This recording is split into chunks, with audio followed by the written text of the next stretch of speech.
Hello दोस्तों, मैं हूं Vishesh Singh, NISM certified equity research analyst.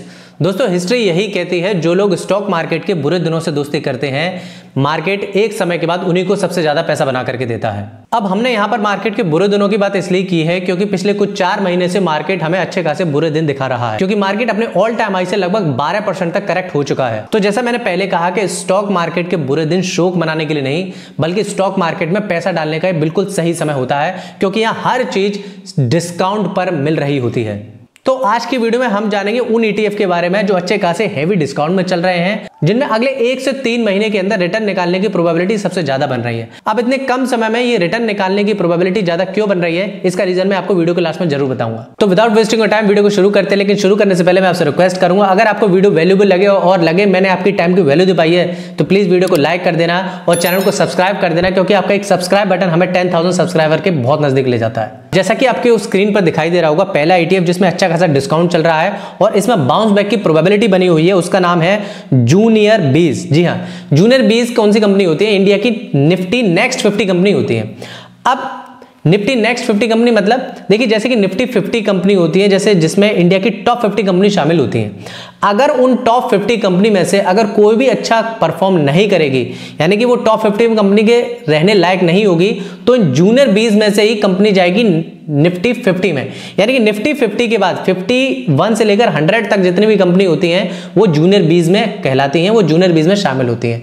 ये अच्छी खासी कंपनी होती है, स्टेबल कंपनी होती है जो निफ्टी 50 के बाद आती हैं। यानी कि टॉप 100 कंपनी में जो कंपनी शामिल होती हैं वो जूनियर बीज की भी कंपनी शामिल होती है। अगर आप जूनियर बीज के ग्राफ को अगर गौर से देखो ना, तो आपको एक बहुत बड़ा कॉन्सेप्ट समझ में आएगा कि जब भी एक बुल रन आता है जूनियर बीज में जब भी बुल रन देखने को मिला, उसके बाद एक छोटे छोटे करेक्शन देखने को मिलते हैं। अगर इनके करेक्शन पर नजर मारो ना, तो यहां पर आप देखो लगभग 2017 का करेक्शन देखो तो छोटा अच्छा खासा छोटा एक करेक्शन देखने को मिला। तो करेक्शन जो आया लगभग 15% का करेक्शन आया। उसके बाद भी अगर आगे के करेक्शन देखो ना, तो यहां पर भी एक करेक्शन देखने को मिला लगभग 2018 में, वो भी लगभग 18% 20% तक का मैक्सिमम करेक्शन देखने को मिला। और उसके बाद अगर कोरोना को छोड़ दिया जाए तो इस करेक्शन को देखे ना, तो जब भी एक बुल रन आता है तो बुल रन के बाद जो करेक्शन देखने को मिलते हैं, यहाँ पर भी यहाँ पे एक बुल रन आया इस जगह पर, यहाँ से लेकर यहाँ तक, फिर यहाँ पर एक करेक्शन देखने को मिला। तो अगर आप करेक्शन देखेंगे ना, तो लगभग यहाँ पे भी लगभग 25% तक का करेक्शन देखने को मिला है। और उसके बाद भी अगर आप देखें, जब भी एक बुल रन आता है तो छोटे छोटे करेक्शन देखने को मिलते हैं। यहाँ पर भी एक करेक्शन देखने को मिला जो भी 12% तक का करेक्शन था। तो अगर आप इसमें नोटिस करने वाली बात क्या है, जो मैं आपको समझाने की कोशिश कर रहा हूँ, देखिए जब भी एक बुल रन आता है तो बुल रन आने के बाद से ये नेचुरल है कि वहां से करेक्शन देखने को मिलता है। लेकिन जूनियर बीज की अगर बात करूं ना, तो जूनियर बीज में जो करेक्शन एक एवरेज करेक्शन देखने को मिला है, वो लगभग 15 से 20% तक का करेक्शन हर बार देखने को मिल रहा है। उसके बाद एक बुल रन देखने को मिल रहा है जूनियर बीज में। अगर आप प्रेजेंट की सिचुएशन देखें ना, प्रेजेंट की सिचुएशन देखें, तो यहां पर जूनियर बीज ने अपने ऑल टाइम हाई से, मतलब एक बुल रन देने के बाद से यहां पर इस जगह पर लगभग इस समय 20% तक के करेक्शन दे दिए हैं। कितने परसेंट तक के करेक्शन दे दिए हैं? 20% तक के करेक्शन दे दिए हैं। और उसके बाद हर बार जैसे कि आपने देखा, बुल रन आने के बाद एक करेक्शन आया, वो करेक्शन 15 से 20% तक का ही आ रहे हैं। उसके बाद फिर से एक नई बुल रन साइकिल स्टार्ट हो रही है।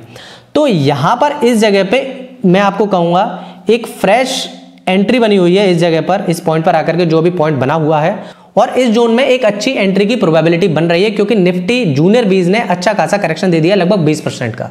और 20% के बाद ही मैं क्यों आपको एंट्री की बात कर रहा हूं, क्योंकि आपने इसके करेक्शन देखे हैं, लगभग एवरेज 15 से 20% के करेक्शन देने के बाद यहां पर एक बाउंस बैक देखने को मिलता है हर बार जूनियर बीज में। दूसरा, अगर मैं इसके RSI को अगर आपको दिखाऊं ना, इसके RSI को अगर आप देखें, तो यहां पर आप देखेंगे RSI भी लगभग ओवर सोल्ड जोन के नजदीक आ चुका है। और ये जोन अगर आप ये देखें, ये 34 के आसपास वाला, आप ये देखें, ये 35 जो आपको दिखाई दे रहा है, ये वाला जोन देखें, वहां से आप ज्यादातर देखें, वहां से जूनियर बीज ने बाउंस बैक किया है।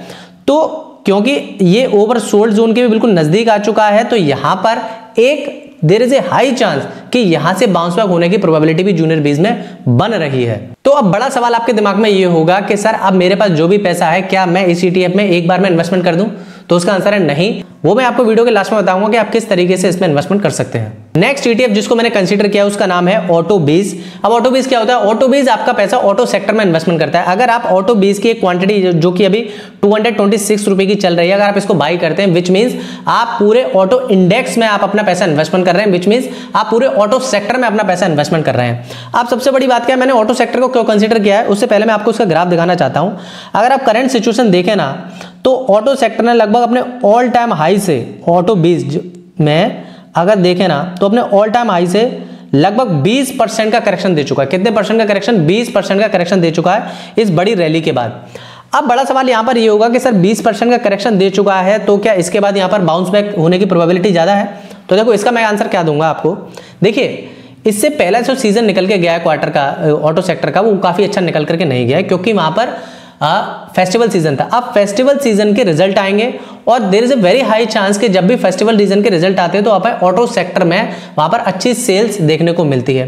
तो अगर result up to the mark रहे, जो हमारी एक्सपेक्टेशन है वैसे ही रहे, तो ऑटो सेक्टर में यहां से एक बाउंस बैक देखने को मिल सकता है। और दूसरी सबसे बड़ी बात क्या है, अगर आप इसके आरएसआई को भी देखें ना, देखिए आरएसआई बहुत बड़ी चीज है। आरएसआई आपको स्ट्रेंथ इंडेक्स है, ये बहुत कुछ बताता है। अगर आरएसआई को भी देखें ना, अगर इस जोन को देखें तो लगभग 39 पे आरएसआई चल रहा है, वो भी लगभग ओवर मैं कहूंगा सोल्ड में ही आ गया है, थोड़ा सा स्ट्रेंथ ज्यादा नहीं है। तो इस जोन से हर बार इसने सपोर्ट लिया और यहां से बाउंस बैक देखने को मिलता है आरएसआई में भी। और आरएसआई में जब बाउंस बैक देखने को मिलता है तो कहीं ना कहीं प्राइस में भी, जब अगर डाइवर्जेंस नहीं होता है तो प्राइस में भी बाउंस बैक देखने को मिलता है, इसलिए मैंने इसको कंसीडर किया है। तीसरे ETF जिसको मैंने कंसीडर किया उसका नाम है मिड 150 बीज। मिड 150 बीज जो होती है इसमें मिड कैप कैटेगरी की 150 कंपनी होती हैं। अगर आप मिड 150 बीज में पैसा इन्वेस्टमेंट करते हैं, यानी कि अगर आप मिड 150 बीज का एक ETF बाई करते हैं तो इसका मतलब यह है कि आप मिड कैप कैटेगरी की 150 कंपनी में आप अपना पैसा इन्वेस्टमेंट कर रहे हैं। अगर आप इसके ग्राफ को जनरली देखें ना तो इसमें बहुत बड़े करेक्शन देखने को नहीं मिलते। जब भी एक बुल रन आता है तो नेचुरली एक करेक्शन देखने को मिलता है और करेक्शन के बाद फिर से बुल रन देखने को मिलता है। तो अगर आप इसके करेक्शन देखें ना तो जनरली बहुत बड़े बड़े करेक्शन देखने को नहीं मिलेंगे। अगर आप यहां पर भी देखो ना तो एक बुल रन के बाद यहां पर भी एक करेक्शन देखने को मिल रहा है लगभग 15% के आसपास। फिर यहां पर एक बुल रन आया, उसके बाद फिर एक करेक्शन देखने को मिल रहा है। देखिए यहां पर एक बुल रन चला, फिर एक करेक्शन देखने को मिल रहा है। वो करेक्शन देखें तो यहां पर 15% का करेक्शन और अभी की प्रेजेंट सिचुएशन देखें ना तो मार्केट ने फिर एक बुल रन दिया। बुल रन देने के बाद से जो करेक्शन देखने को मिल रहा है वो भी लगभग 15% के आसपास तक का ही है, मतलब 14.10 के आसपास का करेक्शन देखने को मिल रहा है। तो लेवल अच्छे बने हुए हैं, प्रोबेबिलिटी अच्छी बनी हुई है, वैल्यूएशन अच्छे बने हुए हैं। अब आपके दो सवाल होंगे सर। पहला सवाल तो ये होगा कि इन ETF में 1 से 3 महीने के अंदर रिटर्न निकालने की प्रोबेबिलिटी क्यों बन रही है। देखिए इसका आंसर मैं आपको दे देता हूं। अगर आप निफ्टी 50 के ग्राफ को देखो ना तो लगभग निफ्टी 50 ने अपने ऑल टाइम हाई से लगभग 10 से 12% के करेक्शन दे दिया है।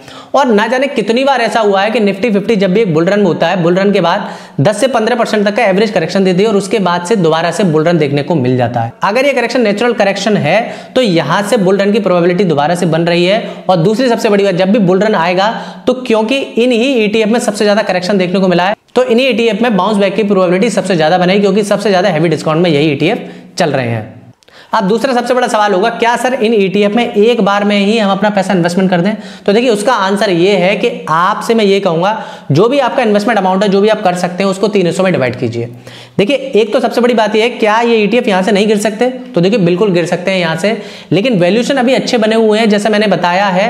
तो यहां पर आप कर क्या सकते हैं, अपनी पहली किस्त मतलब जो भी आपका पैसा है उसको 3 हिस्सों में डिवाइड कीजिए और पहला हिस्से को अभी आप इन्वेस्टमेंट कर सकते हैं, वो भी अपने फाइनेंशियल एडवाइजर को राय लेकर के। और यहां से अगर फर्दर फॉल देखने को मिले तो हर 5% फॉल के बाद अपनी किस्त को आप अपने पैसे को इसमें इन्वेस्टमेंट कर सकते हैं। और अगर आप ना ETF को एवरेज करने का बिल्कुल सही तरीके से एवरेज करना चाहते हैं, बिल्कुल सिस्टमेटिक तरीके से एवरेज करना चाहते हैं, तो ये वाली मेरी वीडियो देख लेना। इसमें मैंने बताया कि किस तरीके से आप ETF को एवरेज कर सकते हैं। और अगर आप स्ट्रेटेजी के साथ ETF में इन्वेस्टमेंट करना चाहते हैं जिसमें आपके रिटर्न की प्रोबेबिलिटी ज्यादा हो, तो आप मेरी ये वाली वीडियो देख लेना। ETF स्पेशल के नाम से प्लेलिस्ट में आपको ये दोनों वीडियो मिल जाएंगी। और हाँ, अगर आप ETF को बिल्कुल बच्चों की तरह समझना चाहते हो, बिल्कुल बेसिक से लेकर एडवांस तक एक एक कॉन्सेप्ट को क्लियर करना चाहते हो, तो ये मेरा फ्री कोर्स है। आप मेरे ETF की इस फ्री प्लेलिस्ट में जाकर के आप चेक कर सकते हैं। यहाँ पर मैंने ETF का बिल्कुल बेसिक वर्जन में सबको डिटेल वर्जन में समझाया है। ये मेरा फ्री कोर्स अगर आप कर लेंगे तो आपकी ETF की नॉलेज में बहुत अच्छा एज लग जाएगा। आई होप ये एनालिसिस अच्छी लगी हो। एनालिसिस अच्छी लगी हो तो वीडियो को लाइक कर देना, चैनल को सब्सक्राइब कर देना। और आप अगर मुझे पर्सनली कनेक्ट करना चाहते हैं तो मेरे इंस्टा और फेसबुक के हैंडल है, यहाँ पर आप मुझे पर्सनली कनेक्ट कर सकते हैं। और अब तक आपने अपनी इन्वेस्टिंग जर्नी स्टार्ट नहीं किया है तो कुछ अच्छे डीमैट अकाउंट की लिस्ट डिस्क्रिप्शन कमेंट बॉक्स में अवेलेबल है, वहां पर जाकर के आप चेक कर सकते हैं। मिलते हैं नेक्स्ट वीडियो के साथ। This is Vishesh Singh signing.